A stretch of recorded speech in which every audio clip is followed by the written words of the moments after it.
வேளையில் நம்மோடு இடைப்படும்படியாக நாம் ஜெபிக்கலாம். எங்களுடைய நல்ல பிதாவே, இந்த காலை வேளைக்காக நன்றி. இந்த நாளிலும் ஆவியானவர் நீர் எங்களோடு என்ன பேச சித்தம் வைத்திருக்கிறீரோ அந்த காரியத்தை நீர் இந்த நாளில் எங்களுக்கு வெளிப்படுத்தும்படியாக சொல்லி ஜெபிக்கிறோம். எங்களுடைய வாழ்க்கையில் ஆசீர்வாதத்தை அடைய முடியாதபடிக்கு காணப்படுகிறதான எல்லா தடைகளும் அரண்களும் இயேசுவின் நாமத்தினாலே உடைக்கப்படும்படியாக சொல்லி ஜெபிக்கிற ஆண்டவரே, தேவாதி தேவன் தாமே எங்களுடைய மத்தியில் உயர்ந்திருப்பீராக, அதிசயங்களை செய்வீராக. இயேசுவின் நாமத்தை ஜெபிக்கிறோம் நல்ல பிதாவே, ஆமென் ஆமென். இந்த நாளிலே நாம் பார்க்க இருக்கிறதான செய்தியினுடைய தலைப்பு, தீமையின் கரங்களின் மூலமாய் கிரியை செய்கிறதான பலத்த அரண்களை உடைத்து போடுதல். தீமையான வல்லமைகள் நம்முடைய வாழ்க்கையில் பலத்த அரண்களை ஏற்படுத்தி நம்முடைய வாழ்க்கைக்கு வர வேண்டிய நன்மைகளை தடை செய்கிறதாக இருக்கிறது. அதை உடைத்து போடும்படியாக இந்த நாளிலே நாம் ஜெபிக்க போகிறோம். தேவனுடைய கரமும் இந்த நாட்களிலே தேவனுடைய பிள்ளைகளுடைய வாழ்க்கையில் கிரியை செய்கிறது. அதே நேரத்தில் பிசாசுடைய கரங்களும் நமக்கு எதிராக அரண்களை ஏற்படுத்தி கொண்டிருக்கிறது. தேவ கரம் என்ன பண்ணுதுன்னா, நமக்கு எதிராக சத்துருவினால் கட்டப்பட்ட அரண்களை உடைத்து போடுகிறது. பிசாசு என்ன பண்ணிட்டு இருக்கிறான், தேவன் நமக்கு வைத்திருக்கிற ஆசீர்வாதங்களை நாம் சுதந்திரித்து கொள்ள முடியாதபடிக்கு நம்முடைய வாழ்க்கையில் அரண்களை கட்டி கொண்டிருக்கிறான். இதை உணர முடியாதபடிக்கு இன்றைக்கு நம்முடைய வாழ்க்கையில் நிறைய நன்மைகளை ஆசீர்வாதங்களை நாம் இழந்து போய் கொண்டிருக்கிறோம். அதை தேவன் இந்த நாளிலே நமக்கு வெளிப்படுத்தும்படியாக நம்ம சொல்லி ஜெபிக்க போகிறோம். நம்முடைய மாம்சீக கண்கள் திறக்கப்பட்டால் ஒழிய இந்த காரியங்களை நம்மால் பார்க்கவே முடியாது. ஏன்னா எப்போ பார்த்தாலும் இவன் ஒரே காரியத்தையே சொல்லிகிட்டு இருக்கிறானே அப்படின்னு நீங்கள் நினைக்காதீங்க. நிறைய பேர் இந்த நாட்களில் ஒரு விதமான கட்டுகளுக்குள்ளாக அரண்களுக்குள்ளாக இருக்கிறாங்க. அது அவர்களுக்கு வாழ்க்கையில் அவர்கள் அடைய வேண்டிய சேர வேண்டிய ஆசீர்வாதங்களை தடை செய்து தடுத்து அதை வேற ஒருத்தருக்கு திசை திருப்பி கொண்டிருக்கிறது.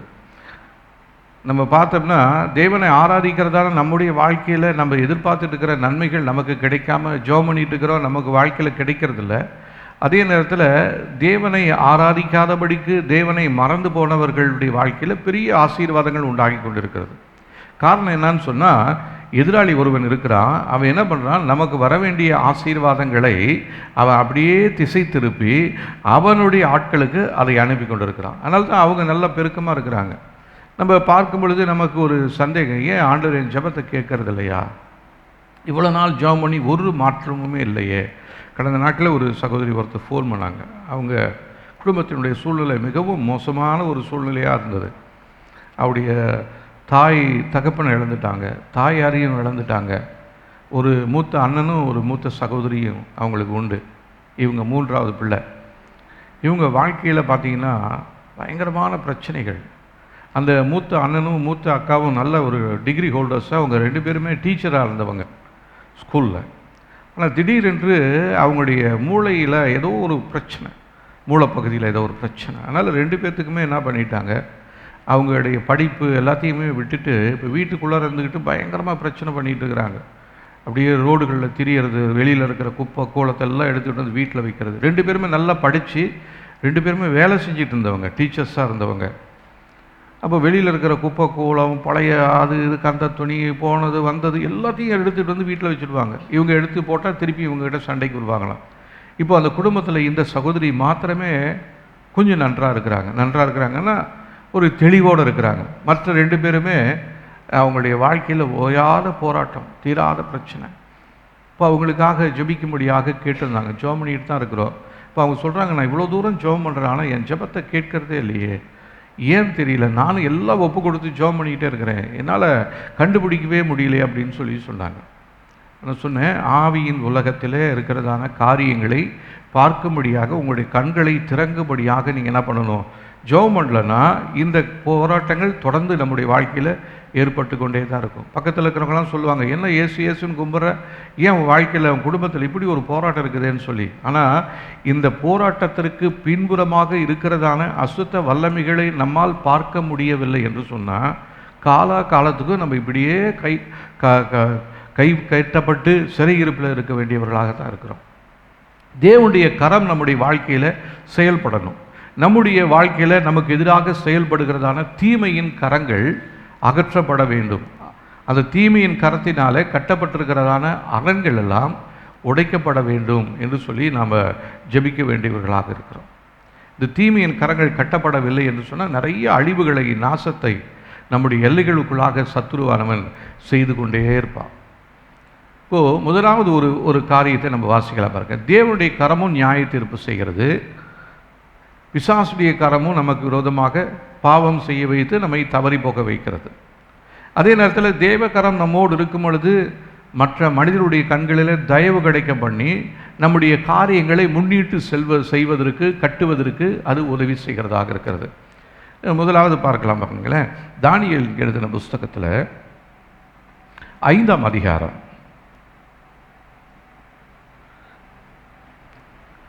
முதல் 2லிருந்து 5 வசனங்களை நான் வாசிக்கிறேன். 1036ஆம் பக்கத்தில் இருக்குது.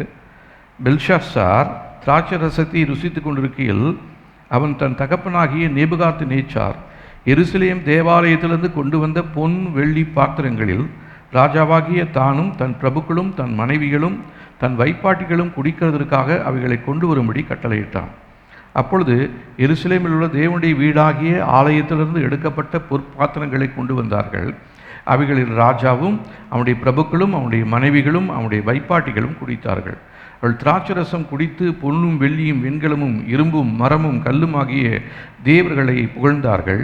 அந்நேரத்திலே மனுஷ கைவர்கள் தோன்றி விளக்குக்கு எதிராக ராஜ அரண்மனையின் சாந்து பூசப்பட்ட சுவற்றிலே எழுதினதான அந்த கையுறுப்பை ராஜா கண்டான். இப்போது பெல்ஷாத்சார் நேபுகாத்நேச்சாருடைய மகன்தான். நேபுகாத்நேச்சாருக்கு ஆண்டவர் தன்னை வெளிப்படுத்தி இருந்தார். அவர் அறியாத நாட்களிலே செயல்பட்டதான காரியங்களிலிருந்து அவருக்கு விடுதலை கொடுத்தார். இப்போ இதெல்லாம் பார்த்துக்கிட்டு இருந்ததான அவருடைய மகன் தன்னுடைய அப்பா மறைந்த பிறகு இவர் ராஜாவாக மாறுகிறாரு. இவர் என்ன பண்ணுறாருன்னா, இவங்க அப்பா எருசலேம் ஆலயத்திலிருந்து எடுத்து கொண்டு வந்ததான எல்லா பாத்திரங்களையும் வெண்கலம், தங்கம், வெள்ளி இப்படி செய்யப்பட்ட பொற்பாத்திரங்கள் அந்த ஆலயத்திலேருந்து கொண்டு வந்தது நேபுகாத்நேச்சார். அதை இவன் என்ன பண்ணுறாரு, அவருடைய மகன் பெல்ஷாத்சார் என்ன பண்ணுறாரு, அவருடைய மனைவி அவங்களுடைய வைப்பாட்டிகள் எல்லாரும் குடிக்கும்படியாக அந்த பாத்திரத்தை எடுத்துக்கொண்டவர் கட்டளையிட்டு அந்த பாத்திரத்திலே மதுவை ஊற்றி குடித்து கொண்டிருக்கும் பொழுது தேவனால் அனுப்பப்பட்டதான ஒரு கையுறுப்பு ஒன்று விரல்கள் இந்த ராஜா குடித்து கொண்டிருக்கிறதான அந்த செவுற்றில் எதிரில் ஏதோ எழுதுகிறது.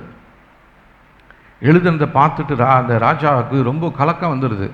ராஜா தேசத்தில் இருக்கிற எல்லா மந்திரிகளையும் மந்திரவாதிகளையும் குறிச்சொல்களையும் கூப்பிட்டு இது என்னென்னு வாசித்து எனக்கு சொல்லுங்கள் அப்படின்றார். அந்த நேரத்தில் யாராலையும் அதை வாசிக்க முடியல. அப்போது இவங்களுடைய அப்பா காலத்தில் ஒருத்தர் இருந்தவர், கனவெல்லாம் வியாக்கியானம் பண்ண ஒரு மனுஷன் இருந்தார். அவர் தான் தானியேல். அவரை கூட்டிகிட்டு வரும்படியாக இப்போ பெல்ஷாத்சார் கட்டளை எடுக்கிறார். இப்போ பெல்ஷாத்சார் வந்துட்டு சொல்கிறாரு, இதை வாசித்து எனக்கு அர்த்தம் சொன்னீன்னா நான் உன்னை உயர்த்துவேன், உன்னை தேசத்தில் ஒரு பிரபலமான ஒரு அதிகாரியாக மாற்றுவேன் அப்படின்னு சொல்லி இந்த பெல்ஷாத்சார் சொல்லும் பொழுது தானியேல் என்ன சொல்கிறாரு பாருங்க. 17ஆம் வசனம். அப்பொழுது தானியேல் ராஜ சமூகத்தில் பிரதியுத்தரமாக, உம்முடைய வெகுமானங்கள் உம்மிடத்திலேயே இருக்கட்டும், உம்முடைய பரிசுகளை வேறொருவனுக்கு கொடும். இந்த எழுத்தை நான் ராஜாவுக்கு வாசித்து அதன் அர்த்தத்தை தெரிவிப்பேன் அப்படின்னு சொல்கிறார். இப்போது தானியேல் என்ன சொல்கிறாரு, ஒரு பரிசுகள்லாம் வேற ஒருத்தனுக்கு கூடியா, எனக்கு தேவையில்லை. தேவன் சொன்னதான எழுதுனதான அந்த அர்த்தத்தை நான் வாசித்து நான் உனக்கு இப்போ என்ன பண்ண போகிறேன், அர்த்தம் சொல்லுவேன் அப்படின்னுட்டு தேவனை நோக்கி அவர் ஜெபிச்சுக்கிட்டே இருக்கும் பொழுது 22ஆம் வசனம் பாருங்க. அவருடைய குமாரனாகிய பெல்ஷாத்சார் என்னும் நீரோ வென்றால் இதையெல்லாம் அறிந்திருந்தும் உம்முடைய இருதயத்தை தாழ்த்தாமல் பரலோகத்தின் ஆண்டவருக்கு விரோதமாக உம்மை உயர்த்தினீர். அவருடைய ஆலயத்தின் பாத்திரங்களை உமக்கு முன்பாக கொண்டு வந்தார்கள். நீரும் உம்முடைய பிரபுக்களும் உம்முடைய மனைவிகளும் உம்முடைய வைப்பாட்டிகளும் அவைகளில் திராட்சரசம் குடித்தீர்கள். இதுவுமன்றி தம்முடைய கையில் உமது சுவாசத்தை வைத்திருக்கிறவரும் உமது வழிகளுக்கெல்லாம் அதிகாரியுமாகிய தேவனை நீர் மகிமைப்படுத்தாமல் காணாமலும் கேளாமலும் உணராமலும் இருக்கிற வெள்ளியும் பொன்னும் வெண்கலமும் இரும்பும் மரபும் ஆகிய கல்களை புகழ்ந்தீர். அப்பொழுது அந்த கையிருப்பு அவரால் அனுப்பப்பட்டு இந்த எழுத்து எழுதப்பட்டது. அப்போது நம்முடைய சுவாசம் எங்கே இருக்குது தெரியுங்களா? எங்கே இருக்குது? தேவனுடைய கையில் இருக்குது. நம்முடைய குடும்பம் அவருடைய கையில் இருக்கிறது. நம்முடைய எல்லைகள் அவருடைய கையில் இருக்கிறது. இதற்கு விரோதமாக நம்முடைய எல்லைகளுக்குள்ளாக நம்முடைய சந்ததியை கெடுக்கும்படியாக பிசாசும் தன்னுடைய கைகளை அவன் என்ன பண்ணிட்டு இருக்கிறான் தெரியுங்களா, இந்த நாட்களில் உபயோகப்படுத்தி கொண்டிருக்கிறான். இதில் நம்ம தெரியாதபடிக்கு தேவ கரத்தில் இருக்கிறதான நாம் தேவனை அறியாதவர்களைப் போல வெள்ளியும் பொன்னும் இதில் செய்யப்பட்டதான இந்த உருவத்தை நாம் ஆராதித்து கொண்டிருந்த ஒரு காலத்தில். ஆனால் இப்போ அதெல்லாம் விட்டு விலகி வந்துட்டாலும் இன்னும் பழைய காரியங்கள் நம்முடைய வாழ்க்கையில் இருக்கும் பொழுது நிச்சயமாகவே தேவனுடைய கரமும் நமக்கு விரோதமாக செயல்படும்.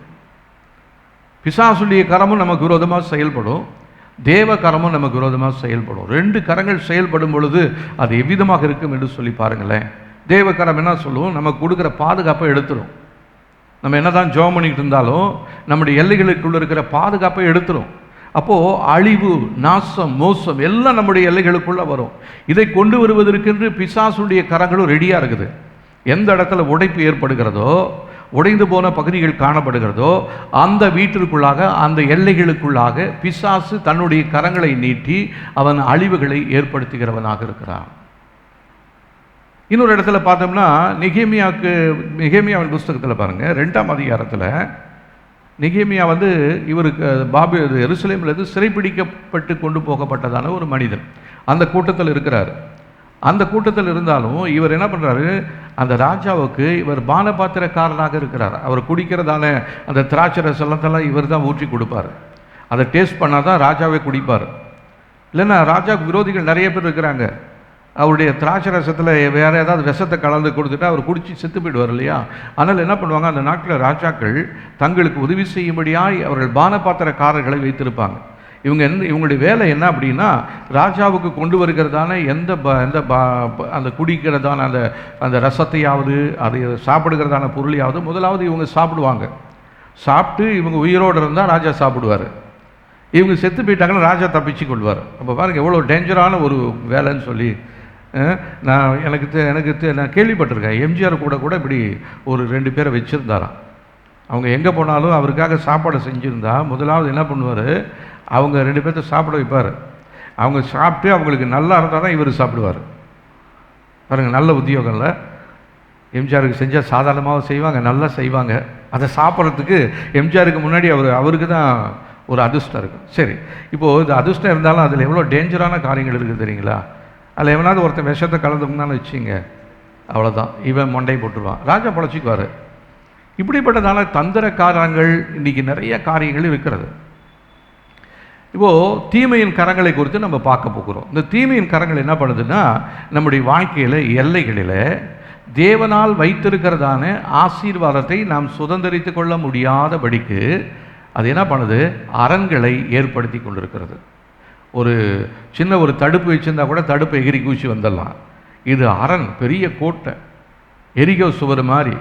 இதை தாண்டி உள்ள யாராலையும் வர முடியாது. அப்படிப்பட்ட ஒரு கோட்டையை பிசாசு என்ன பண்ணியிருக்கிறான், தேவ பிள்ளைகளாகி நம்முடைய வாழ்க்கையில் அவன் கட்டி வைத்திருக்கிறான்.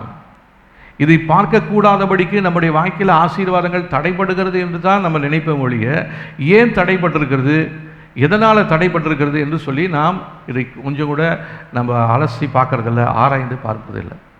ஏதோ கேட்குதோ, ஏதோ கிடைக்குது, ஏதோ வருது அப்படின்னு தான் நம்ம இருக்கிறோம். இப்போ இங்கே பாருங்கள், பெல்ஷாத்சாருக்கு விரோதமாக தேவனுடைய கரமானது செயல்பட்டது. அது என்ன பண்ணுச்சு, தேவனுடைய கரம் அவனுக்கு விரோதமாக சில எழுத்துக்களை சுவற்றில் எழுதினது. அது எந்த எழுத்துக்கள் அப்படின்னு பார்த்தோம்னா 5 அதிகாரம் 23ஆம் வசனத்திலிருந்து பாருங்களேன். எழுதப்பட்ட எழுத்து என்னவென்றால், மெனே மெனேல் தெக்கேல் உப்பார்சின் என்பது. இந்த வசனத்தின் அர்த்தமாவது, மெனே என்பதற்கு தேவன் உன் ராஜ்யத்தை மட்டிட்டு அதற்கு முடிவு உண்டாக்கினார் என்றும், தெக்கேல் என்பதற்கு நீ தராசில் நிறுத்தப்பட்டு குறையாக காணப்பட்டாய் என்றும், பெரேஸ் என்பதற்கு உன் ராஜ்யம் பிரிக்கப்பட்டு மேதியருக்கும் பெர்ஷியருக்கும் கொடுக்கப்பட்டது என்றும் அர்த்தமாம் என்றான். இப்போது ராஜாவுக்கு ஒரு சந்தோஷமான காரியமாக இருந்தாலும் ஒரு விதத்தில் ஒரு பயம். ஏன்னா தேவனுடைய கை இப்போ என்ன பண்ணிடுச்சு, நியாய தீர்ப்பை கொடுக்குது. இவர் நினச்சிட்டாரு தன்னுடைய சாமர்த்தியத்தினால தான் இந்த தேசத்தை நான் ஆண்டு கொண்டு இருக்கிறேன் என்று சொல்லி. ஆனால் அதுக்கு முன்னாடி அவர் அந்த தானியேல் சொல்கிறார் பாருங்க, 23ஆம் வசனத்தில் கடைசி லைனில், தம்முடைய கையில் உமது சுவாசத்தை வைத்திருக்கிறவரும் உம்முடைய வழிகளுக்கெல்லாம் அதிகாரியுமாகிய தேவனை நீர் மகிமைப்படுத்தாமல் காணாமலும் கேளாமலும் உணராமலும் இருக்கிற வெள்ளியும் பொன்னும் வெண்கலமும் இரும்பும் மரமும் கல்லுமாகிய தேவர்களை புகழ்ந்தீர். அப்போ நம்முடைய சுவாசம் தேவனுடைய கையில் இருக்கும் பொழுது நமக்கு விரோதமாய் யாராலையும் செய்யப்பட முடியாது. தேவ கரம் நம்ம மேலே, ஒரு பாட்டு ஃபாதர் கூட பாடுவார், கர்த்தர் கரம் என் மேலேங்க கடுகளவு பயம் இல்லைங்க. ஆனால் இன்றைக்கி நமக்கு எந்த பக்கத்தை திரும்பினாலும் பயம், குடும்பத்தை குறித்து பயம், எதிர்காலத்தை குறித்து பயம், பிள்ளைகளை குறித்து பயம். கர்த்தர் தவறாக நடத்திட்டாரோ, ஏன் வாழ்க்கையில் இந்த தடை இருக்குது அப்படின்னு சொல்லி. கர்த்தர் கரம் நம்ம மேலே இருந்துச்சுன்னா நம்முடைய வாழ்க்கையில் இம்மி அளவுக்கு கூட பயம் இருக்கக்கூடாது. இந்த பயத்தின் ஆவி தான் நமக்குள்ள நிறைய போராட்டங்களையும் பிரச்சனைகளையும் கொண்டு வந்து கொண்டிருக்கிறான். அப்போ இந்த பயத்தின் ஆவியை கடிந்து கொள்ளணும். கர்த்தருடைய கரம் என் மேலே இருக்கணும்னு சொல்லி நம்ம ஜெபம் பண்ணணும். ஆண்டவரே, உங்களுடைய கரம் தான் என்னை தொட்டு ஆசீர்வதிக்கணுமே ஒழிய எந்த விதமான தீமையான கரங்களும் என் தலையை தொடக்கூடாது. அப்போது தீமையான கரங்கள் நம்முடைய தலையை தொட்டால் நம்முடைய எதிர்காலமே மாறி போயிடும். நம்முடைய குடும்பத்தில் தீராத பிரச்சனைகள், ஓயாத போராட்டங்கள் அதிகமாகிடும். நிறைய பேர் பாருங்கள், நிறைய வாழ்க்கையில் போராட்டங்கள் இருக்குது. கடன் வாங்கிட்டு இருக்கிறாங்க. கடனை கட்ட முடியாதபடிக்கு அவங்க ரொம்ப வருஷமாக என்ன பண்ணிக்கிட்டே இருக்கிறாங்க, கடனுக்கு மேலே கடன், இந்த கடன் அடைக்க அந்த கடன், அந்த கடன் அடைக்க இந்த கடன், இப்படியே மாறி மாறி மாறி மாறி கடன் வைத்துக்கிட்டு இருக்கிறாங்க. இதில் கொஞ்சம் உட்காந்து ஏன் இப்படி வந்தது அப்படின்னு அவங்க யோசிச்சாங்கன்னா அவங்களுக்கு தேவன் வெளிப்படுத்துவார். மற்றபடி இந்த செய்தியை கேட்கறதுனால அவங்களுடைய வாழ்க்கையில் எந்த ஒரு மாற்றமுமே இருக்குது. தாழ்த்தி தேவனிடத்தில் ஜெபிக்கணும். ஆண்டவரே, என் குடும்பத்தில் ஏன் இந்த குறைவு, என் வாழ்க்கையில் ஏன் இந்த தீராத போராட்டம், ஏன் இந்த வாழ்க்கையில் இந்த தடைப்பட்டு இருக்கிற காரியம் எதனால் இருக்குது அப்படின்னு ஆண்டவர் வெளிப்படுத்துவார். உன்னுடைய எதிராளி உனக்கு எதிராக என்ன பண்ணியிருக்கிறான், தன்னுடைய தீமையின் கரங்களினாலே பலத்த அரண்களை கட்டி வைத்திருக்கிறான். அந்த அரண்கள் உடைக்கப்பட்டால் ஒழிய உன்னுடைய வாழ்க்கையில் நீ விரும்புகிற ஆசீர்வாதம் ஒன்றுமே உன்னை வந்து சேராது. நீ விரும்பாததான சாபத்தின் வல்லமைகள் தான் உன்னுடைய எல்லைகளுக்குள்ளாக வந்து உன்னை அசிங்கப்படுத்தும், நாசப்படுத்தும். அப்போ இப்போ நம்ம என்ன பண்ணணும் அப்படின்னா, தேவ கரம் நம்முடைய வாழ்க்கையில் செயல்படும்படியாக நம்ம சொல்லணும். நம்முடைய வாழ்க்கையில் குடும்பத்தில் எல்லைகளில் காணப்படுகிற தீமையின் கரங்களிலிருந்து நம்மை விடுதலையாக்கும்படியாக சொல்லி ஜெபிக்கணும். இந்த ரெண்டு காரியமும் செய்யணும். என் வாழ்க்கையில் தேவ கரமானது செயல்படணும். ஆண்டவரே, என் வாழ்க்கைக்கு எதிராக செயல்படுகிற தீமையின் கரங்கள் இயேசுவின் நாமத்தினாலே அழிக்கப்படுவதாக, பரலோக அக்கினியினால் எரிந்து போவதாக அப்படின்னு சொல்லி நம்ம ஜெபம்னாலுடைய இந்த காரியத்திலிருந்து நமக்கு விடுதலையே வராதுங்க. அப்போது தீமையின் கரங்கள் வந்து இன்றைக்கி தேவ பிள்ளைகளுக்கு விரோதமாக செயல்படுகிறது. அப்போ தேவனுக்கு விரோதமாய் செயல்பட்டால் அந்த இடத்துல என்ன நடக்கும் அப்படின்னு நம்ம ஒரு உதாரணத்துக்கு ஒரு காரியத்தை நம்ம வாசிக்க போகிறோம். தேவ பிள்ளைகளுக்கு எதிராக பிசாசுடைய கரங்கள் நீட்டப்பட்டு செயல்பட்டால் அது என்ன ஆகும் அப்படின்னு நம்ம பார்க்க போகிறோம். பாருங்களேன், 1 ராஜாக்களின் புஸ்தகம்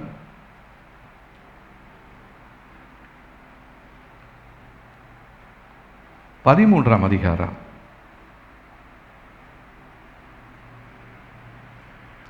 1-10 வசனங்கள். நீங்கள் இதை வாசிக்கிட்டே இருந்தால் நேரம் இருக்காது. நீங்கள் வீட்டில் போய் வாசித்து பாருங்கள். 445ஆம் பக்கத்தில் இருக்குது. 1 ராஜாக்கள் 13ஆம் அதிகாரம் 1-10 வசனங்களை நம்ம வாசித்து பார்க்கும் பொழுது இந்த இடத்துல ஒரு காரியத்தை நம்ம அறிய முடிகிறது. என்னன்னு சொன்னால், இங்கே எரேபியாம் அப்படின்னு சொல்லி ஒரு ராஜா, இவர் சாலமோனின் மகன். இவர் என்ன பண்ணுறாரு, பலிபீடத்தில் போய் ஆசாரியர்கள் தான் அந்த இடத்துல தூபத்தை காட்டணும். ஆனால் இவர் என்ன பண்ணுறாரு தெரியுங்களா, இவர் போய் தூபபடத்தில் நின்று தூபத்தை போடுறாரு. அப்போது அந்த நேரத்தில் ஒரு தேவனுடைய மனுஷன் ஒருத்தர் வராரு. அவர் வந்து சொல்கிறாரு, அந்த பலிபீடத்தை பார்த்து அவர் சொல்கிறாரு, 2வது வசனம், பலிபீடமே பலிபீடமே, இதோ தாவீதின் வம்சத்தில் யோசியா என்னும் பேருள்ள ஒரு குமாரன் பிறப்பான். அவன் உன்மேல் தூபம் காட்டுகிற மேடைகளின் ஆசாரியர்களை உன்மேல் பலியிடுவான். மனுஷரின் எலும்புகளும் உன்மேல் சுட்டரிக்கப்படும் என்பதை கர்த்தர் உரைக்கிறார் என்று கர்த்தருடைய வார்த்தையை கூறினான். இதை கேட்டவுடனே ராஜாவுக்கு, நான் நிற்கிறதான பலிபீடத்துக்கு விரோதமாக நீ சாப வார்த்தையை சொல்றியா அப்படின்ட்டு ராஜா என்ன பண்ணுறாரு, கோபப்பட்டு 6ஆம் வசனம் பாருங்க. அப்பொழுது ராஜா தேவனுடைய மனுஷனுக்கு பிரதியுத்தரமாக, இல்லை 4ஆம் வசனம், பெத்தேலில் இருக்கிற அந்த பலிபீடத்துக்கு எதிராக தேவனுடைய மனுஷன் கூறின வார்த்தையை ராஜாவாகிய யெரொபெயாம் கேட்டபோது அவனை பிடியுங்கள் என்று தன் கையை பலிபீடத்திலிருந்து நீட்டினான். அவனுக்கு விரோதமாய் நீட்டின கை தன்னிடம் முடக்கக்கூடாதபடிக்கு மரத்து போயிற்று. இப்போ தேவனுடைய மனுஷனுக்கு விரோதமாக ராஜா கையை நீட்டுறாரு. நீ ராஜாவாரு, நீ எந்த பிரதம மந்திரியாரு, எந்த முதலமைச்சராக இரு, எவ்வளோ அதிகாரம் உள்ளவனா இரு, நீ எனக்கு விரோதமாக கையை நீட்டினா உன் கை திரும்ப உன் இடத்துல மடக்கக்கூடாதபடிக்கு மரத்து போய்விடும். அப்போ நம்முடைய தேவனுடைய பிள்ளைகளாக இருக்கணும், தேவனுடைய மனுஷர்களாக இருக்கணும், தேவனுடைய ஆவியினால் நிரம்பினவர்களாக இருக்கணும், தேவனுடைய வார்த்தைகள் அதிகமாக தியானிக்கிறவர்களாக இருக்கும் பொழுது நமக்கு விரோதமாக நீட்டப்பட்டுகிற கரம் மறுபடியுமாய் அவரிடத்துல மடக்கக்கூடாதபடிக்கு என்ன பண்ணிடும்? மரத்து போயிடும். இப்போ நமக்கு விரோதமாக எவ்வளோ காரியங்கள் நமக்கு விரோதமாக குற்றம் சாட்டிக்கிட்டே இருக்கிறாங்க. குடும்பத்தை அழிச்சிடுவேன்னு சொல்கிறாங்க, உன் குடும்பம் வளர்ந்துடுமான்னு சொல்கிறாங்க, இந்த காரியம் நடக்குமான்னு சொல்கிறாங்க. இப்படி நிறைய மனிதர்கள் நமக்கு எதிராக அவர்கள் சொல்லி கொண்டிருக்கிறதான அந்த வார்த்தைகள் இன்றைக்கு நம்முடைய வாழ்க்கையில் ஒரு பெரிய அரண்களை உண்டாக்கி கொண்டே இருக்கிறது. அதனால் நமக்கு சேர வேண்டிய எல்லா நன்மைகளும் ஆசீர்வாதங்களும் வெளியே நிற்குது. இப்போ அதை பெற்றுக்கொள்ள முடியல, நம்மளாலையும் வெளியே வர முடியல, வெளியில் இருக்கிற ஆசீர்வாதம் உள்ளே வர முடியல. நடுவில் இடையில் ஒரு பெரிய அரணை சாத்தான் கட்டி வைத்திருக்கிறான். ஆனால் நமக்கு விரோதமாக நாம் தேவனுடைய பிள்ளைகளாக இருக்கும் பொழுது தேவனுடைய ஆவியானவரால் நிரப்பப்பட்டு நாம் வைராக்கியத்தோடு நாம் ஜெபிக்கிறவர்களாய், தேவனுடைய வேதத்தை வாசிக்கிறவர்களாய், ஆராதிக்கிறவர்களாய், ஜெபிக்கிறவர்களாய் காணப்படும் பொழுது நமக்கு விரோதமாக நீட்டப்பட்டிருக்கிற கரம் அது மறுபடியும் முடக்கக்கூடாதபடிக்கு அது மரத்து போய்விடும். அப்படிதான் செய்ய போறார் ஆண்டவர் இந்த நாட்களில். அதற்கு நாம் தேவ பிள்ளைகளாக இருக்கிறோமா என்பதை நாம் ஆராய்ந்து பார்க்க வேண்டும். தேவனை உண்மையா விசுவாசிக்கிறோமா? நம்ம ஞானஸ்நானம் எடுத்திருக்கலாம், ஆனால் இன்னும் பழைய காரியங்கள் நமக்குள்ளாக வந்து கொண்டே இருக்கிறது. அப்போ நம்ம எடுத்ததான ஞானஸ்நானம் வீண். ஞானஸ்நானம் எதுக்காக எடுக்கிறோம்? நான் எல்லாம் செய்த பாவங்களுக்கு எல்லாத்துக்கும் நான் மறித்து விட்டேன், நான் புதிய மனுஷனானேன் அப்படின்னு யார் ஒருத்தருக்கு ஒரு தைரியம் வருதோ அவங்க தான் தண்ணியில் முழுகி ஞானஸ்நானம் எடுப்பாங்க. ஆனால் நம்ம இன்னைக்கு நிறைய காரியங்களை நமக்குள்ளாரையே வச்சுக்கிட்டு வெளிப்பிரகாரமாக நான் மறிச்சிட்டேன், நான் ஞானஸ்நானம் எடுக்கிறேன் அப்படின்னு வந்து ஞானஸ்நானம் எடுக்கும் பொழுது நான் கொடுத்துருவோம். ஆனால் அந்த சாபம் உங்களை விட்டு நீங்காது. அதனால் ஞானஸ்நானம் எடுத்ததான தேவனுடைய பிள்ளைகள் நீங்கள் உங்களை ஆராய்ந்து பார்க்க வேண்டும். தேவன் விரும்பாத பழைய சுபாவங்கள், பழைய காரியங்கள் நம்முடைய வாழ்க்கையில் ஏதாவது இருக்கிறதா என்பதை நாம் பார்த்து அவைகளை வெளியேற்றும்படியாக இந்த நாளில் நாம் ஜெபித்தால் ஒழிய நமக்கு ஆசீர்வாதம் வரவே வராது. இல்லைன்னா ரொம்ப வருஷமாக நம்ம பார்த்துக்கிட்டே இருப்போம், காத்துக்கிட்டே இருப்போம், எந்த நன்மையுமே நம்முடைய வாழ்க்கையில் வராது. பிசாசு நமக்கு விரோதமாக கையை நீட்டினானா அவன் கையை முடக்கக்கூடாதபடிக்கு மரத்து போய்விடும். அதுக்கப்புறம் அந்த ராஜா என்ன பண்ணுறாரு பாருங்க, 6ஆம் வசனம். அப்பொழுது ராஜா தேவனுடைய மனுஷனுக்கு பிரதியுத்தரமாக, நீ உன் தேவனாகிய கர்த்தருடைய சமூகத்தை நோக்கி வேண்டிக் கொண்டு என் கை முன்போல் இருக்கும்படி எனக்காக விண்ணப்பப்பட வேண்டும் என்றான். அப்பொழுது தேவனுடைய மனுஷன் கர்த்தருடைய சமூகத்தை நோக்கி வருந்தி விண்ணப்பம் செய்தான். ராஜாவின் கை முன்னிருந்தபடி சீர்பட்டது. அப்போ நம்ம ஜெபிக்கும் பொழுது நமக்கு எதிராக கை நீட்டுகிறவர்களை நாம் மன்னித்து அவருடைய பாவங்களுக்காக நாம் என்ன பண்ணணும்? தேவ சமூகத்தில் அறிக்கை செய்து ஜெபிக்கும் பொழுது பாவம் செய்ததான அவர்களுடைய வாழ்க்கையும் பிழைக்கும், தடைப்பட்டிருக்கிறதான அவருடைய வாழ்க்கையில் கிடைக்க வேண்டிய ஆசீர்வாதங்கள் கிடைக்கும். இல்லைன்னு சொன்னால் அவனுடைய வாழ்க்கை முடிவு மட்டும் அவனாலையும் பிரகாசிக்கவே முடியாது, எழுந்து நிற்கவே முடியாது, அழிவுக்குள்ளாகவே தான் இருக்கணும். அவனால் எந்த ஒரு காரியத்தையும் மேற்கொண்டு செயல்படுத்தவே முடியாது. நமக்கு விரோதமாக செயல்படுகிறவருடைய கைகள் அவ்விதமாக தேவன் செய்வார். அதுக்கப்புறம் அவன் நம்மளை தேடி வருவான். நீங்கள் ஆராதிக்கிறதான தேவன் தான் உண்மையுள்ள தேவனுங்க, நான் தெரியாமல் இப்படி பேசிட்டேன், தயவு செஞ்சு என் கையை மறுபடியுமா என் பழைய நிலைமைக்கு வருவதற்கு எனக்கு ஜெபம் பண்ணுங்க அப்படின்னு அவன் கேட்பான். அப்போ நம்ம ஜெபம் பண்ணுவோம், அவனுடைய வாழ்க்கையில் ஒரு அற்புதம் நடக்கும், அவனும் ரட்சிக்கப்படுவான். ஹல்லேலூயா. இன்னைக்கு நம்ம ஜெபிச்சு எத்தனை பேர் ரட்சிக்கப்பட்டிருக்கு? இன்னைக்கு நம்மளுடைய குடும்பத்தில் ரட்சிப்பே இல்லை, நிறைய குடும்பத்தில். இப்போ ஏன் என் ஜெபம் கேட்கப்படலையா? என்னுடைய வாழ்க்கையில் மறைந்திருந்து தடைகளை ஏற்படுத்தி கொண்டிருக்கிற பாவ காரியங்கள் என்னையும் தேவனையும் பிரித்து கொண்டு வைத்து கொண்டே இருக்கிறது. அதனால் இப்போ நம்ம என்ன பண்ணணும் அப்படின்னா, தேவ சமூகத்தில் நம்மளை ஒப்பு கொடுத்து நம்ம ஜெபிக்கணும். தாவீது கூட அவர் ஒரு ஜெபம் பண்ணுறாரு. 140ஆம் சங்கீதத்தில் அவர் ஜெபம் பண்ணுறாரு. பாருங்கள், 140ஆம் சங்கீதத்தில் 4ஆம் வசனம் பார்த்தீங்கன்னா, கர்த்தாவே, துன்மார்க்கனுடைய கைக்கு என்னை நீங்களாக்கி கொடியவனுக்கு என்னை விலக்கி ரட்சியும், அவர்களின் நடைகளை கவிழ்க்க பார்க்கிறார்களே. அப்போது துன்மார்க்கனுக்காக நம்ம ஜெபம் பண்ணணும். தாவீது மாதிரி என்ன பண்ணணும்? கர்த்தாவே, துன்மார்க்கனுடைய கைகளுக்கு என்னை நீங்களாக்கி ரட்சியும், எனக்கு விரோதமாக என் எல்லைகளுக்குள்ள கிரியை செய்கிற துன்மார்க்கருடைய கைக்கு நீங்களாக்கி என்னை ரட்சியும் ஆண்டவரே என்று சொல்லி நம்ம தேவ சமூகத்தில் நம்ம ஜெபிக்க வேண்டியது அவசியமாக இருக்கிறது. இன்னொரு வசனத்தை வாசிக்கலாம் பாருங்க. யோபு புஸ்தகம் 5ஆம் அதிகாரம் 12ஆம் வசனம் பாருங்க. 637ஆம் பக்கத்தில் இருக்குது. தந்திரக்காரரின் கைகள் காரியத்தை முடிய நடத்தக்கூடாதபடிக்கு அவருடைய உபாயங்களை அவர் அபத்தமாக்குகிறார். நம்முடைய எல்லைகளுக்குள்ள தந்திரமாக நுழைஞ்சி நம்மளை ஏமாற்றணும், நம்மளை வஞ்சிக்கணும்னு அவங்க என்னதான் செயல்பட்டாலும் கர்த்தர் என்ன பண்ணுவார்? தந்திரக்காரின் கைகள் காரியத்தை முடிய நடத்தக்கூடாதபடிக்கு அவருடைய உபாயங்களை அவர் அபத்தமாக்குவார். நமக்கு விரோதமாக அவன் உருவாக்கப்படுகிற எந்த ஆயுதமும் வாய்க்காமல் போகும். அந்த உருவாக்குகிறதான அந்த கைகள் அது விளங்கக்கூடாமல் போயிடும்.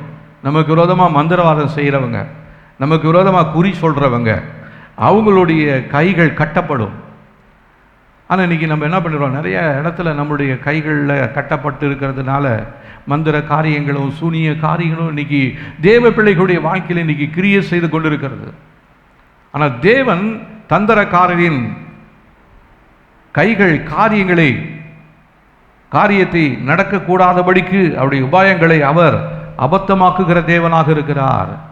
அப்போ நம்ம தேவ பிள்ளைகளாய் தேவனுடைய சித்தத்தை செய்கிறவர்களாக இருக்கும் பொழுது நமக்கு விரோதமாக என்னதான் மந்திரக்கார என்னதான் பண்ணாலும் நம்மளை ஒன்றுமே செய்ய முடியாது.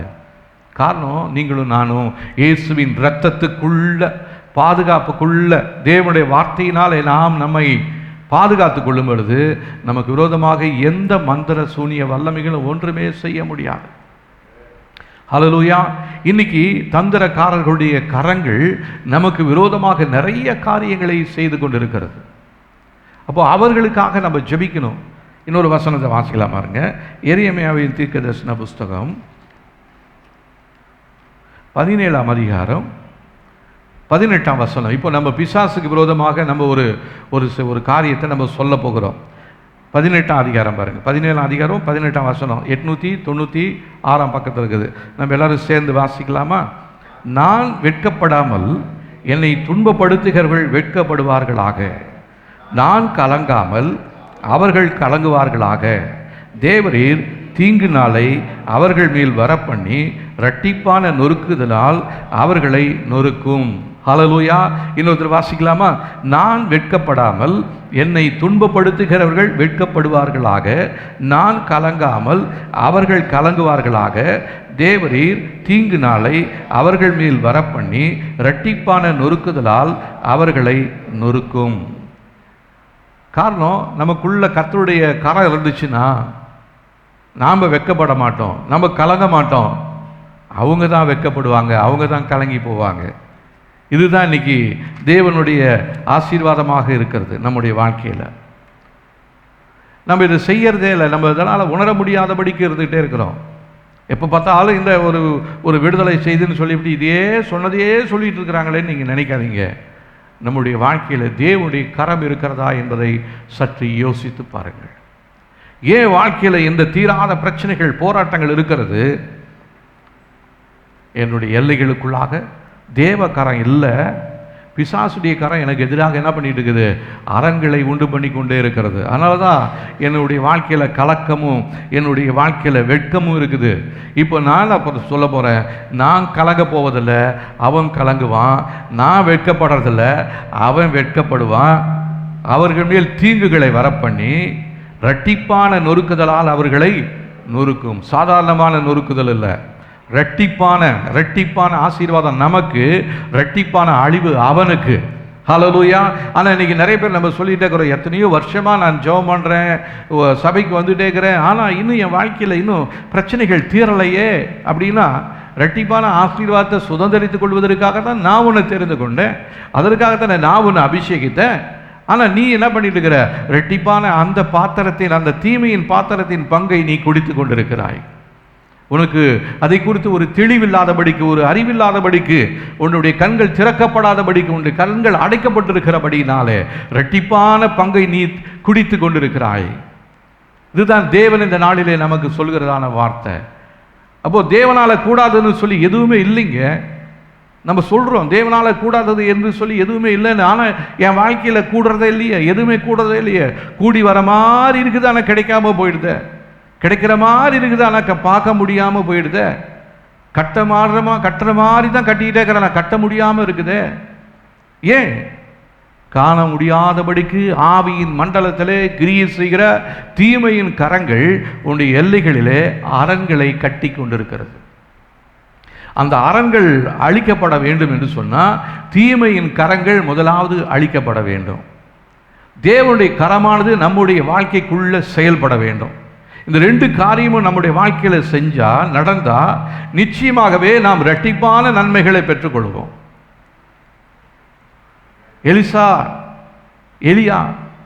எலியாவின் தேவன் எங்கே என்று சொல்லி எலிசா ஓடுறாரு. அதுக்கப்புறம் எலியாவை பின்பற்றி எலிசா ஓடிட்டு இருக்கும் பொழுது எலியா கேட்குறாரு, உனக்கு என்ன வேணும்? நான் என்ன செய்யணும்? உனக்கு என்ன வேணும்? அவன் சொல்கிறான், பாருங்க, உங்களிடத்தில் இருக்கிறதான ஆசீர்வாதம் ரெட்டிப்பாக எனக்கு வேணும் அப்படின்றான். அப்போது நான் மேலே எடுத்துக்கொள்ளப்படும் பொழுது நீ என்னை பார்த்தீங்கன்னா உனக்கு கிடைக்கும்னு சொல்கிறாரு. பேசிக்கிட்டே இருக்கும் பொழுது நடுவில் குதிரைகளும் ரதங்களும் வந்து அப்படியே பிரித்து அவனை மேலே கொண்டு போகுது. அப்போ இவன் கீழே இருந்து கத்துறான், எலியாவின் தேவனே, ரெட்டிப்பான ஆசீர்வாதத்தினால என்னை ஆசீர்வதிங்க ஆண்டவரே அப்படின்னு சொல்லி. எலிசாவுடைய சால்வை கீழே விழுது. அதை எடுத்துக்கொண்டு இவன் யோர்தானை கடக்கும்படியாக வந்து யோர்தானின் கரையில் அந்த சால்வையை வைத்து எலியாவின் தேவன் எங்கே என்று சொல்லி அதை அடிக்கும் பொழுது அந்த யோர்தான் ரெண்டாக பிரிகிறது. அப்போ நமக்குள் அந்த வாஞ்ச வேணுங்க. ரெட்டிப்பான ஆசீர்வாதங்களை நான் பெற்றுக்கொள்ளணும் ஆண்டவரே. ஆசீர்வாதத்திற்காகவே நான் பிரத்யேகமாக உருவாக்கப்பட்டவன், அழைக்கப்பட்டவன், அபிஷேகிக்கப்பட்டவன். ஏன் வாழ்க்கையில் ஏன் இந்த வல்லமை இல்லாமல் இழந்து போயிட்டேன்? ஏன் ரெட்டிப்பான வரங்கள் என்னால் பெற்றுக்கொள்ள முடியல? ரெட்டிப்பான ஆசீர்வாதம் எதிராளிகிட்ட இருக்குது. அவனுக்கு கிடைக்க வேண்டிய சாபங்கள் எல்லாம் என் வாழ்க்கையில் ரெட்டத்தனையாக ரெட்டிப்பா இல்லை, பலாயிரம் மடங்காக என் வாழ்க்கையில் பெருகிட்டே இருக்குது. எத்தனை காலங்களுக்கு நான் இன்னும் கண்ணீர் விட்டு அழுது கொண்டே இருப்பது? இந்த தீமையின் கரங்கள் நம்முடைய வாழ்க்கையில் செயல்படுகிறதான காரியங்களை பார்க்கும் பொழுது, தீமையின் காரியங்கள் கொல்லுகிறது, அழிக்கிறது, கெடுக்கிறது. நம்முடைய வாழ்க்கையில் நம்மை கீழே தள்ளி தரையோடு தரையாக நசுக்கி போடுகிறது. தூக்கத்திலையும் கனவுலையும் நம்மளை வந்து நசுக்கிக்கிட்டே ஒடுக்கிக்கிட்டே இருக்குது. இதெல்லாம் தீமையான கரங்கள். கனவுகளின் வழியாகவும் பிசாசு செயல்படுவான். ஆவி மண்டலத்தில் காணப்படுகிறதான நிறைய போராட்டத்தின் வல்லமைகள் நமக்கு எதிராக செயல்பட்டு கொண்டிருக்கிறது. இதை அறிந்து இதை கேன்சல் பண்ணி ஜெபம் பண்ணணும். ஏதோ கனவு காண்றோன்னு நம்ம நினைக்கவே கூடாது. இரவு நேரங்களில் நம்முடைய வாழ்க்கையில் நம்முடைய மனைவியை போல, கணவனை போல சொப்பனத்தில் சில அசுத்த வல்லமைகள் நம்மோடு வந்து, நம்மோடு இணைந்து, நம்மோடு உடலுறவு கொண்டிருக்கும். காலையில் எழுந்த உடனே நமக்கு என்னடா நம்ம வாழ்க்கையில் இப்படி வருதா அப்படின்ட்டு நம்ம இருப்போம். அதை சாதாரணமாக நினச்சிக்கிறோம். ஆனால் நைட்டு முழுசு நீ என்ன பண்ணிட்டு இருந்த? ஆவி மண்டலத்தில் ஒரு விபச்சாரம் செய்து கொண்டிருந்த. ஆனால் காலையில் எழுந்து நீ அதை கேஷுவலாக நீ அதை உதறி போட்டுட்டு அதுக்காக ஜெபம் பண்ணுறதே இல்லை. நீ என்ன பண்ணிட்டு இருக்கிற? அப்படியே நடந்து போயிட்டே இருக்கிற. நைட்டு முழுக்க நீ ஒரு விபச்சாரியாக இருந்தாய். அப்போ அதை நம்ம உணர்ந்து அதற்காக நம்ம ஜெபிக்கணுங்க. அதுக்காக மனம் வருந்தி ஜெபம் பண்ண, ஆண்டவரை இந்த அசுத்த ஆவி ஏன் எல்லைக்குள்ள இருக்குது? ஏன் எல்லைக்குள்ள நுழையும்படியா பிசாசினால் ஏற்பட்டிருக்கிற உடைப்புகள் எல்லாம் அடைக்கப்படுவதாக, தேவனுடைய ஆசீர்வாதங்கள் எனக்குள்ளாக கடந்து வர முடியாதபடிக்கு பிசாசுடைய கரங்களினால் கட்டப்பட்டிருக்கிற அரண்கள் உடைக்கப்படுவதாக அப்படின்னு சொல்லி ஜெபிக்கலைன்னா இந்த ஆசீர்வாதங்கள் நம்முடைய வாழ்க்கையில் வரவே வராது. தேவன் அனுமதிக்காத, நாம் விரும்பாத தீமைகள் தான் நம்முடைய வாழ்க்கைக்குள்ள அதிகமாக வந்துகிட்டே இருக்கும். இது நம்மளை மாத்திரமல்ல, நம்முடைய சந்ததியை, நம்முடைய பிள்ளைகளை, நம்முடைய சந்ததி முழுசுமாக இதே சாபத்துக்குள்ளாரையே போயிட்டே இருக்கும். கடந்த நாட்டில் ஒரு ஒரு ஒரு ஒரு செய்தியை கேட்டேன். அந்த செய்தியில் ஒரு ஒரு ஒரு மகள், அவளுக்கு வந்து திருமணமாகாமல் ரொம்ப நாளாக இருக்குது. அப்போது இரவு நேரங்கள், நல்லா ஆலயத்துக்கு போகிறவங்க தான், இரவு நேரங்களில் இவங்க படுத்திருக்கும் பொழுது இவங்க பக்கத்தில் இருந்து யாரோ இவங்கள பார்த்துக்கிட்டே இருக்கிற மாதிரியே இருக்குமா. கண்ணை திறந்து பார்த்தா யாரோ இருக்கிற மாதிரி இருக்குமா. மற்றவங்க அந்த ரூமில் மற்ற யார் எத்தனை பேர் படுத்திருந்தாலும் அவங்களுக்கு தெரியாது. சரி, இவங்க ஜெபம் பண்ணிவிட்டு போய் பாத்ரூம் போயிட்டு வரும்பொழுது கொஞ்சம் நேரம் இருக்காதான், திருப்பியுமா கண்ணை முடிச்சு பார்த்தா திருப்பியுமா இருக்குமா. அதுக்கப்புறம் இவங்க ஒரு சபைக்கு போய் ஜெபம் பண்ணுறாங்க. அப்போது ஆண்டவர் அவங்களுக்கு வெளிப்படுத்துகிறாரு, இது உன்னுடைய பாட்டியினுடைய ஆவி மண்டலத்தில் இருந்த கணவன். இவன் என்ன பண்ணியிருக்கான், உன் பாட்டிக்கு உலக பிரகாரமாகவே டவுரியெல்லாம் கொடுத்துருக்கான், நல்ல ஆசீர்வாதங்கள் எல்லாம் கொடுத்துருக்கிறான். உன் பாட்டி சாகரவலும் அவனோட இருந்துட்டு தான் செத்து போயிருக்கா. இப்போ உன் பாட்டி செத்து போயிட்டா. இப்போ உன் பாட்டிக்கு புருஷனாக இருக்கிற அந்த தாத்தா ஆவி அது என்ன பண்ணிட்டு இருக்குது, உன்னை கண்காணிச்சுக்கிட்டே இருக்குது அப்படின்னு சொல்லி அதை சொல்லி பிரேக் பண்ணி ஜெபம் பண்ணாங்களாம். அந்த நிமிஷத்துலேருந்து அந்த காட்சிகள் அவருடைய கண்களுக்கு தெரியாமல் போய்விட்டது. அப்போ இது ஏதோ ஒரு கதையாக நீங்கள் நினைக்காதீங்க. நம்முடைய வாழ்க்கையில் தொடர்ந்து நம்முடைய வாழ்க்கையில் பிள்ளைகளை, சந்ததியை இது பாதிப்புக்குள்ளே உட்படுத்திக்கிட்டே இருக்குது. ஆனால் இதிலிருந்து வெளியே வரத்துக்காக நம்ம என்ன பண்ணணும்னா, சாதாரணமான ஜெபமாக இருக்கக்கூடாது, ஒரு வன்முறை ஜெபமாக இருக்க வேண்டும். இரவு நேரங்களில் நீங்கள் எழுந்து இதற்காக ஜெபிக்கணும். ஆண்டவரே, இந்த கொடூரமான இந்த காரியங்கள் என் வாழ்க்கையிலிருந்து, என் சந்ததியிலிருந்து விலகி போக வேண்டும். ஆண்டவரே, நான் ஆசீர்வாதத்தை சுதந்திரித்துக் கொள்ளும்படியாகவே தேவரீர் என்னை அழைத்திருக்கிறீர், என்னை அதற்காக அபிஷேகித்திருக்கிறீர். ஆனால் நான் இன்றைக்கி அபிஷேகம் பெற்றிருக்கிறேன், அந்நிய பாஷை பேசுகிறேன், ஆனால் என் வாழ்க்கையில் இந்த தீமைகள் தொடர்ந்து வந்து கொண்டே இருக்கிறது. நிறைய ஆவியில் நிறைஞ்சி அந்நிய பாஷை பேசுகிறவங்களுடைய கனவுல கூட இந்த தீமையான அந்த அந்த ஸ்பௌஸ், அந்த அந்த அவங்களோட இருக்கிறதான அந்த தீமையின் கணவனோ மனைவியோ இன்னைக்கு நிறைய பேருடைய வாழ்க்கையில் அது கிரியை செய்து கொண்டிருக்கிறது. நிறைய பேருடைய வாழ்க்கையில் இருக்கிறது.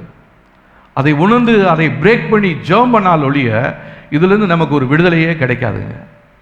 அப்போ அந்த தீமையான கரங்கள் என்னெல்லாம் செய்யும் அப்படின்னு நம்ம பார்த்தோம்னா, இது என்ன பண்ணும், நம்முடைய லக்கை, நமக்காக ஆண்டவர் வைத்திருக்கிறதான நன்மையை அடைய முடியாதபடிக்கு செய்யும். கனவுல வந்து போலீஸ்காரன் வர மாதிரி, இல்லைன்னா ஒரு வாட்ச்மேன் வர மாதிரி, நம்மளை துரத்துற மாதிரி, நம்முடைய கைகளை சங்கிலி போட்டு கட்டுற மாதிரி இருந்தால் இந்த ஆவிகளுடைய தாக்கங்கள் நம்முடைய எல்லைகளுக்குள்ளாக இருக்கிறது என்று சொல்லி அர்த்தம். இல்லைன்னா கடினமாக உழைத்தாலும் எந்த விதமான முன்னேற்றமுமே இருக்காது. கடந்த நாட்களில் கூட ஒரு சகோதரி சொன்னாங்க, ஒரு சகோதரர் சொன்னார், அவருக்கு வர வேண்டியதான வேலை போய் ரொம்ப கடினப்பட்டு அந்த வேலையை கேட்டால் அவருக்கு பின்னாடி ஒருத்தன் வந்தவர் ரொம்ப கம்மி விலைக்கு ரேட் பேசி அந்த வேலையை எடுத்துகிட்டு போயிட்டார். இவன் சொல்கிறான், அந்த ரேட்டுக்கு அதை செய்யவே முடியாது அப்படின்றார். ஆனால் அவன் செஞ்சிட்டு இருக்கிறான். இவருக்கு ஒரு நம்பிக்கையோடு தான் போனார் ஒரு இடத்துக்கு வேலைக்கு. போனால் அந்த இடத்துல எவனோ செஞ்சதான ஒரு தப்பு, அங்கேருந்து அந்த என்ஜினியர் பேசுகிறாரு, நீங்கள் வந்து புதுசாக வந்த ஆளுங்களாம் போயிடுங்க, ஏற்கனவே ஒருத்தன் வந்தவன் அந்த வீட்டில் இருந்த ஒரு பொண்ணோட பேசி பழகி ஃபோட்டோ எடுத்து அதை வாட்ஸ்அப்பில் அவன் ஏற்றி விட்டுருக்கிறான், அவனை போலீஸ் அரெஸ்ட் பண்ணணுன்னு வந்துட்டு இருக்குது, நீங்கள் போயிடுங்க அப்படின்ட்டாங்களாம். இப்போ 2 நாள் போய் வேலை செஞ்சுட்டு 10,000 ரூபா வரணுமா. இவரோட 4-5 பேரை கூட்டிகிட்டு போய்க்கிறாரு. இப்போ அவங்களுக்கெல்லாம் சம்பளம் யார் கொடுக்கறது? இவர் வந்து சரி எனக்கு நேரம் சரியில்லைன்னு இவர் நினைக்கலாம், ஆனால் கூட வந்தவங்களுக்கு சம்பளம் கொடுக்கணுமா இல்லையா? அப்போ தேவையில்லாத ஒரு அலைச்சல், தேவையில்லாத ஒரு நஷ்டம். அப்போது ஏதோ ஒரு காரியம் பின்தொடர்ந்து வந்து கொண்டே இருக்கிறது, நம்மை கண்காணித்து கொண்டே இருக்கிறது. அதை உடைக்க வேண்டும், அதை உடைந்து போகும்படியாக ஜெபிக்கணும். சாதாரணமான ஜெபமாக இருக்கக்கூடாது. இதற்காக நம்ம பிரத்யேகமாக உபவாசம் பண்ணி இரவு நேரங்களில் இதற்காக எதிராக போராடி கொண்டே போராடி கொண்டு இருக்கும் பொழுது இதிலிருந்து நிச்சயமாகவே தேவன் நமக்கு விடுதலையே தருவார். இல்லைன்னா இந்த போராட்டத்துக்கு ஒரு முடிவே உண்டாகாது. இது வேற நிறைய காரியங்களை செய்கிறதாக இருக்கிறது. இன்னும் கூட பார்த்தீங்கன்னா, கனவுல முடி வெட்டுற மாதிரி ஒரு கனவு வரும், உடைய மகிமையை இழக்க செய்யும். சிம்சோன் அவனுடைய பலன் அவனுடைய முடியில் இருந்துச்சு.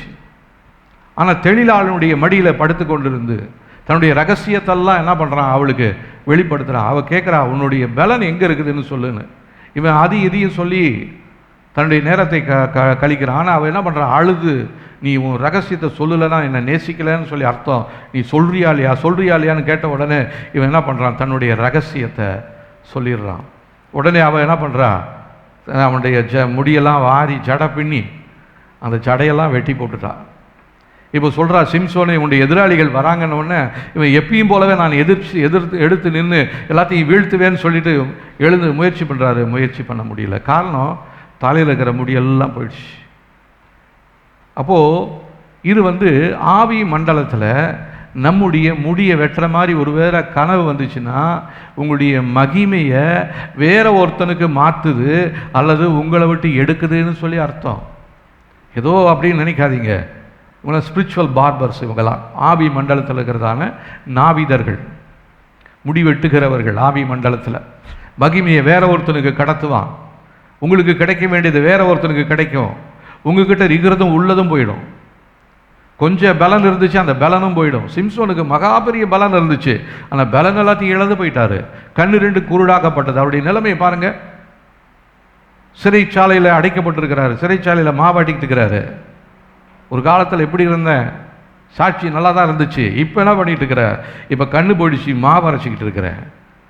நம்முடைய வாழ்க்கை, ஒரு காலத்தில் நல்லா ஜெபம் பண்ணேன், எல்லா ஜெபத்துக்கும் போனேன், எல்லா ஆலய கூட்டங்களுக்கும் போனேன், இன்னைக்கு என்ன பண்ணிட்டு இருக்கிற? ஒரு காலத்தில் போனி அந்த தேவன் உன்னை கைவிட்டுட்டாரா, உன்னை விட்டு விலகி போயிட்டாரா? அவர் சொன்னதான வார்த்தைகள், நான் உன்னை விட்டு விலகுவதும் இல்லை, உன்னை கைவிடுவதும் இல்லை என்று சொன்னாரே. அப்போ ஏன் இந்த காரியங்கள் நடக்கிறது என்று சொல்லி நம்ம என்றைக்காவது யோசித்து பார்த்துருக்கோமா? நம்மளை விட்டு ஆசீர்வாதம் போயிடுச்சே. நம்முடைய வாழ்க்கையில் ஏற்பட்ட உடைப்புகளை பயன்படுத்தி உள்ளே நுழைந்து, தந்திரமாக நுழைந்து நமக்குள்ள இருக்கிற ஆசீர்வாதத்தையும் உறிஞ்சிக்கிட்டு போயிடுறாங்களே. நமக்கு வர வேண்டிய ஆசீர்வாதங்கள் வர முடியாதபடிக்கு நம்மை சுற்றிலுமாக அரணை கட்டி வைத்திருக்கிறானே. தீமையின் கரங்கள் அரண்களை கட்டி கொண்டிருக்கிறது. வாழ்க்கையை கெடுத்து போடுகிறதான வேலையை இந்த பிசாசு செய்கிறான். சாத்தானுடைய விஷத்தன்மைகளை நம்முடைய இரத்த ஓட்டத்தில் கலக்க வைத்து வியாதிகளை நமக்குள்ளாக கொண்டு வருகிறான். அதுவும் நல்லா தான் இருந்தேன், திடீரென்று ஒரு தலை சுற்றல். ஒரு நாள் போனேன் பிளட் டெஸ்ட் பண்ணுறதுக்கு. பார்க்குறான், ரத்தத்தில் கொஞ்சம் சக்கரை அதிகமாக இருக்குது அப்படின்றான். ஏன் இது வந்தது? என்னுடைய வாழ்க்கைக்குள்ளாக, என்னுடைய எல்லைகளுக்குள்ளாக, எனக்கு விரோதமாக என் இரத்த ஓட்டத்துக்குள்ளாக கலந்து வைத்திருக்கிறதான கொடிய தன்மை. அதுக்காக நான் என்ன பண்ணிட்டு இருக்கிறேன், நான் ஆஸ்பத்திரிக்கு போகிறேன். அதுக்காக காலமெல்லாம் நம்ம மருந்து சாப்பிட்டுட்டே இருக்கிறோம். எதையும் ஒன்றா விருப்பப்பட்டு நம்மளால் சாப்பிட முடியறதில்லை. ஆண்டவர் உண்டாக்கும் பொழுது எல்லாத்தையும் ஆண்டு அனுபவிப்பாயாகத்தானே நமக்கு எல்லா பழம், செடி, கொடி எல்லாத்தையும் உண்டாக்குனாரு.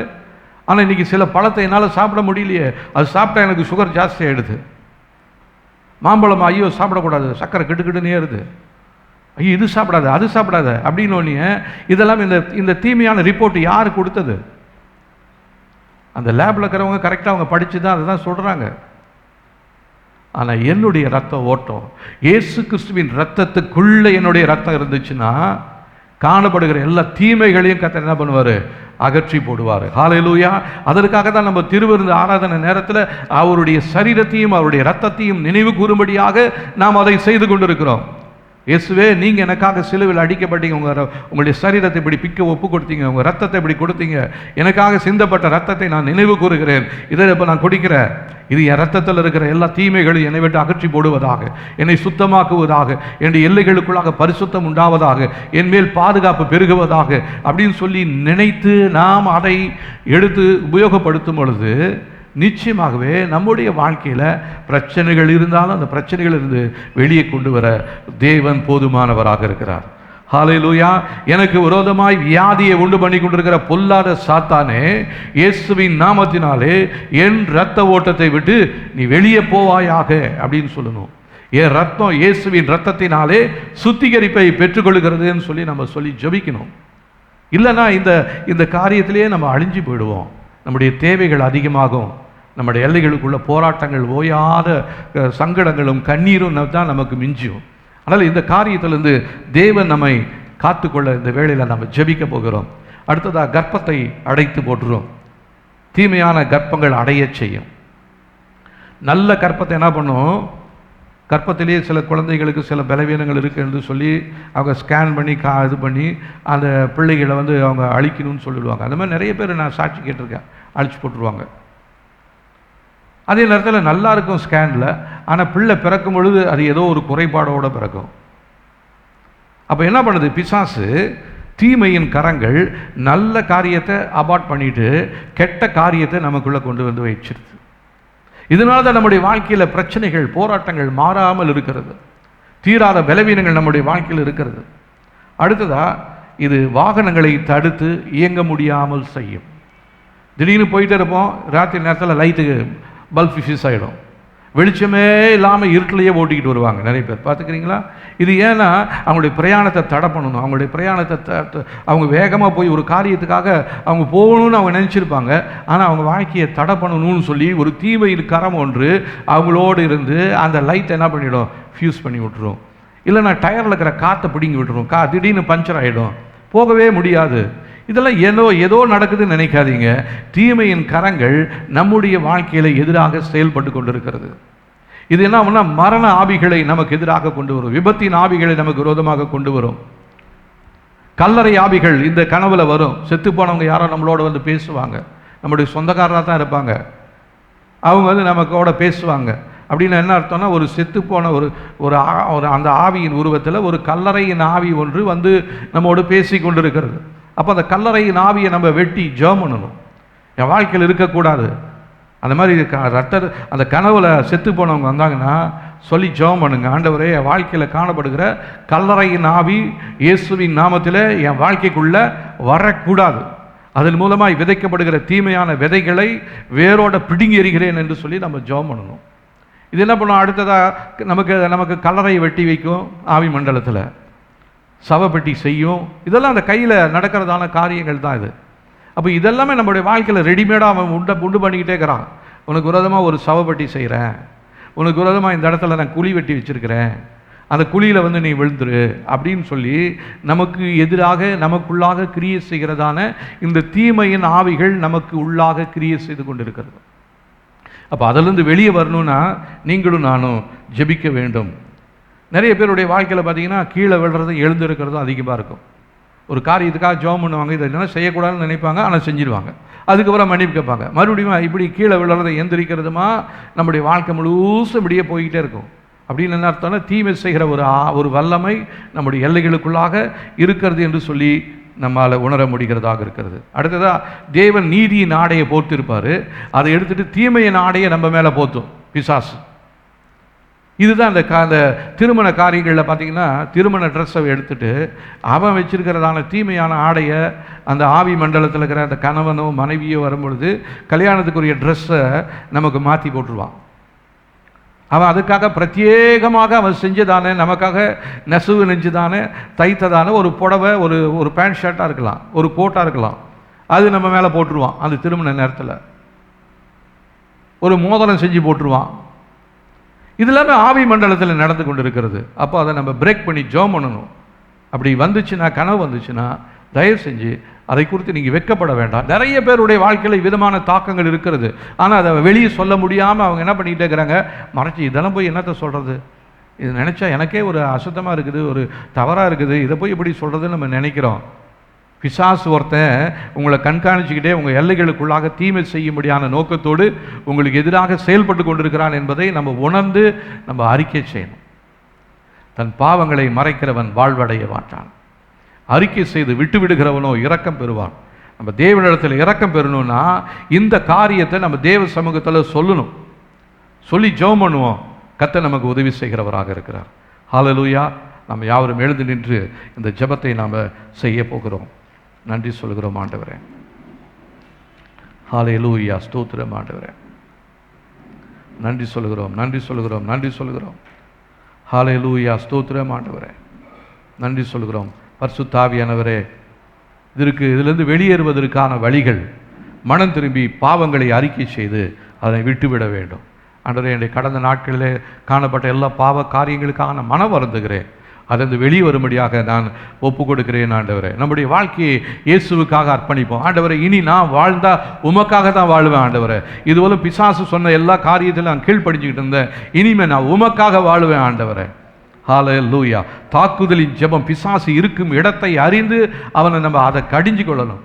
பொல்லாத சாத்தானை, நீ என்னுடைய இருதயத்தில், என்னுடைய சிந்தையில், எல்லைகளுக்குள்ள எங்க மறைஞ்சிருந்தாலும் இயேசுவின் நாமத்தினாலே உன்னை நான் எதிர்க்கிறேன், அழிக்கிறேன், உடைக்கிறேன், வெட்டுகிறேன், உன்னை குத்துகிறேன் சொல்லி ஜெபம் பண்ணணும். ஹல்லேலூயா. ஸ்தோத்திரம் ஆண்டவரே. தீமையின் கரங்களை வெட்டி போடுவோம் இயேசுவின் நாமத்தில். என் வாழ்க்கையில் தீமையான கரங்களின் மூலமாக என்னை சுற்றி அரண்களை கட்டி வைத்திருக்கிற பொல்லாத கரமே, உன்னை இயேசுவின் நாமத்தினாலே வெட்டி போடுகிறேன். ஹல்லேலூயா. பிசாசுக்கு எதிராக நியாய தீர்ப்பை நாம் சொல்லுவோம். பிசாசை, நீ அழிவுக்காக நியமிக்கப்பட்டவன், நான் இனி கலங்க போவதில்லை, நீ தான் கலங்க போற. நான் இனி வெட்கப்பட போவதில்லை, நீ தான் வெட்கப்பட போகிற. ஹல்லேலூயா. இயேசுவின் நாமத்தினாலே நான் இப்பொழுது உனக்கு விரோதமாய் நான் தேவனுடைய வார்த்தைகளை சொல்லுகிறேன். ஹல்லேலூயா. ஸ்தோத்திரம். தீமையான கரங்கள் நம்மை விட்டு வெளியேறும்படியாக சொல்லி ஜெபிக்கலாம். கர்த்தாவே, என்னுடைய வாழ்க்கையில் மறைந்திருந்து கிரியை செய்த தீமையின் கரங்கள் இயேசுவின் நாமத்தினாலே என்னுடைய வாழ்க்கையை விட்டு வெளியேறும்படியாக சொல்லி ஜெபிக்கிறேன். என்னுடைய குடும்பத்திற்கு சேர வேண்டிய எல்லா நன்மைகளும் இயேசுவின் நாமத்தினாலே கிடைக்கும்படியாக சொல்லி ஜெபிக்கிறேன். நானும் என்னுடைய வீட்டாருமோ என்றால் கர்த்தரையே சேவிப்போம் என்று சொல்லி நாங்கள் அறிக்கை எடுக்கிறோம் ஆண்டவரே. இதுவரை நாங்கள் பிசாசை நாங்கள் சேவித்துக் கொண்டிருந்தோம், இனி நாங்கள் தேவனை மாத்திரம் தான் நாங்கள் சேவிப்போம் என்று சொல்லி அறிக்கை செய்கிறோம் ஆண்டவரே. தேவன் பேரில் நம்முடைய நம்பிக்கை வைப்போம். இயேசுவின் இரத்தத்துக்குள்ள நம்முடைய எல்லைகளை ஒப்பு கொடுப்போம். ஹல்லேலூயா. ஸ்தோத்திரம் ஆண்டவரே.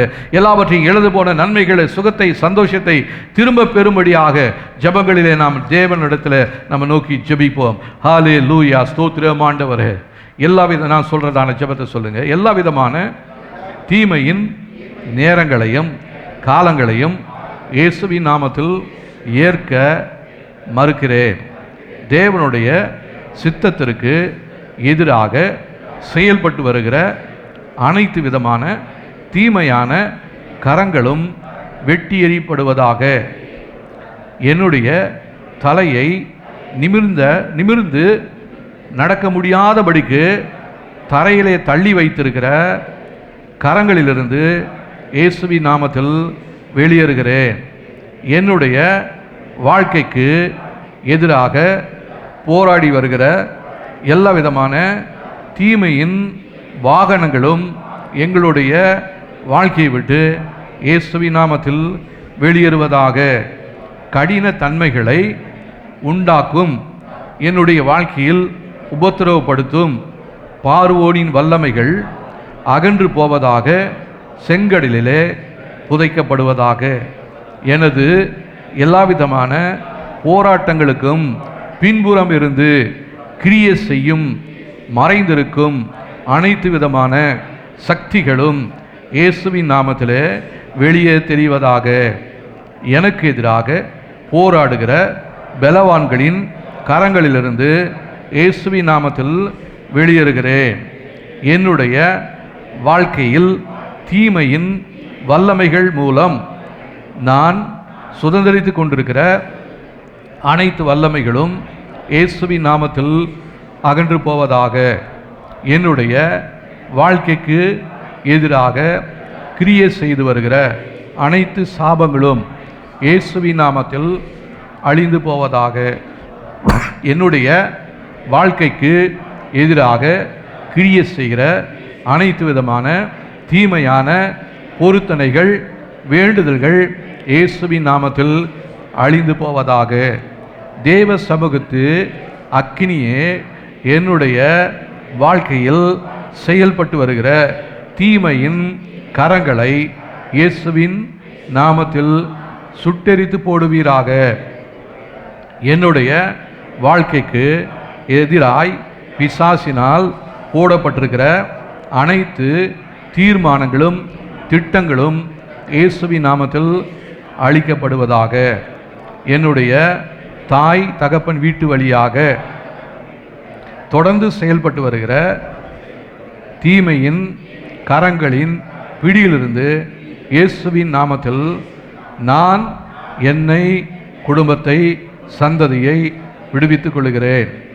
எனக்கு எதிராக செயல்பட்டு வருகிற தீமையின் கரங்களின் வல்லமைகள் தேவ சமூகத்து இடி முழக்கத்தினால் என்னை விட்டு அகன்று போவதாக.